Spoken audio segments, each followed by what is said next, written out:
Happening now on Oahu, a hearing in federal court to determine the course of litigation from the Maui wildfires. U.S. District Court Judge Jill A. Otake is hearing arguments regarding Hawaiian Electric's request to have further proceedings in the case moved to federal court. Now, as that hearing continues, Island News is learning new information on this case from victims from the wildfires. We're going to turn now to Robert Buon, who joins us in studio with those details. Robert, we're first to have this story. Yes, that's right, Leigh. What's happening at this hour inside the federal courtroom will determine the venue for the HECO lawsuit. But as that takes place, we're now learning of recently discovered evidence that could put another party previously considered at risk of minor liability to possibly turn out to be one of the major parties implicated.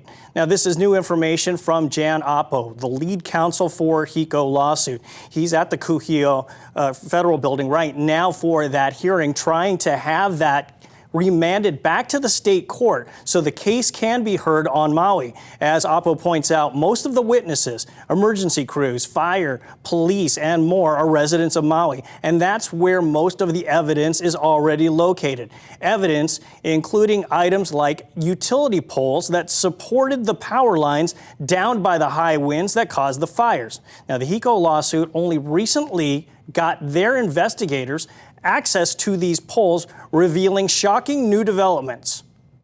It wasn't until last week that the utility companies allowed us into the warehouse. And we got into the warehouse to inspect all the poles. And our experts came back with photographs, and we did pole inspections, and we did termite inspection. Pole 7A is riddled with termite damage.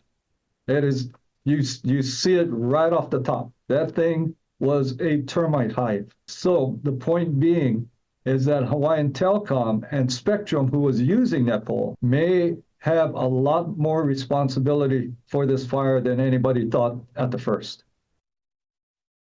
It supports two important claims. One, it's not practical to transfer evidence of this size, like these telephone poles, to Honolulu, along with the rest of the evidence and witnesses who would need to travel. And two, that the amount that entitled parties could seek might be significantly higher. While that would still be adjustable in litigation, that wouldn't be taken into account for parties opting for the settlement offered. That amount has already been determined.